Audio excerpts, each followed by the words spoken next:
এবার খড়িবাড়ির পানি ট্যাঙ্কি সংলগ্ন মঞ্জয়জোত এলাকায় রসদের খোঁজে এসে 3টি বাড়িতে তাণ্ডব চালালো দাতাল হাতি। জানা গিয়েছে সোমবার মধ্যরাতে টুকরিয়াঝাড় বন থেকে মঞ্জয়জোত এলাকায় ঢুকে পড়ে দাতাল হাতিটি। প্রথমে স্বপন কুমার সিংহের বাড়িতে এসে জানালার গ্রিল ভাঙে, এরপর রান্নাঘর ভেঙে তাণ্ডব চালায় দাতাল।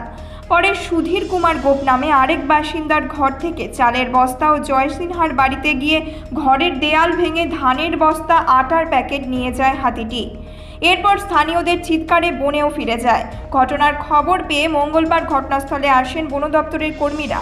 হাতি অনায়াসে লোকালয়ে ঢুকে পড়ছে, এক্ষেত্রে নজরদারির অভাব রয়েছে বলে অভিযোগ করেন স্থানীয়রা।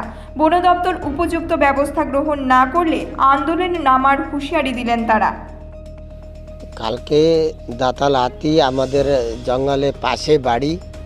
আজকে থেকে না, অনেক বছর থেকে এই যখন এখন তো 1-2টা আসতেছে, আগে তো 100-150 হাতি আসতো এইখানে, হ্যাঁ 1-150।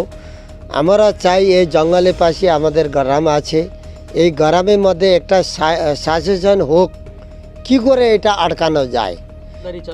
টলদারি আসে না, আমরা ফোন করলে একটা নম্বর উল্টা দিয়ে দে, যখন ফোন করবো সুইচ অফ। তো সুইচ অফ কেন হয়? হ্যাঁ, পাশে থাকুক। আর বারবার দাবি করি আমরা প্রশাসন থেকে, পঞ্চায়েত থেকে আমরা দাবি করি, যেই বেলা আমাদের ধানের সিজন, ভুট্টার সিজনের মধ্যে এপিসি হোক 4 জন আমাদেরকে এইখান থেকে নিতে হবে। তাহলে জঙ্গলের পাশে ওরা ডিউটি করবে, যখন হাতি আমাদের জঙ্গলে ঢুকবে তখন ওদেরকে ডাকবে, তাহলে আমাদের গ্রামে হাতি ঢুকতে পারবে না। তো এটাই আছে, আমাদের বাড়ির পাশে গ্রামের একজন লোককে যদি মারা যায়, জঙ্গলে হাতি আসে, রাত্রেবেলা বৃষ্টি হয়, তাহলে কোথায় চিল্লাবে, কোথায় ডাকবে? পাশেই লোক ঘুমানো থাকে, ওই সময় ওয়ালটা ভাঙে দেয়। তা আমাদের একদম ভয়ে চোটে আছে, আমাদের একদম হয়রানি। এই জন্য আপনারা যখন আসছেন একটু দেখেন, উপর লেভেলে আপনারাও জিজ্ঞাসা করেন। আমাদের যদি স্থায়ী ব্যবস্থা না হয় তাহলে আমরা আন্দোলন জোরভাবে করব, এটাই আমরা। গতকালকে ফরেস্টের থেকে একটা বুনো দাতাল হাতি আসে রাত্রি প্রায় 11টা-12টার দিকে।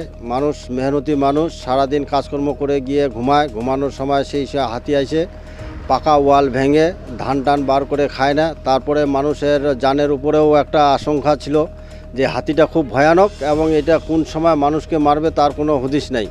তো কালকে ধান খাইছে, ওয়াল ভাঙছে, হ্যাঁ 3টা বাড়ি ভাঙছে, এর আগেও বাড়ি ভাঙছে, মানে লাগাতার মানে এটা চলতে থাকে। এবার ফরেস্ট ডিপার্টমেন্টকে ফোন করলে বলে ওদের ফোন সুইচ অফ থাকে। তো যার জন্য আমরা খুব আতঙ্কিত।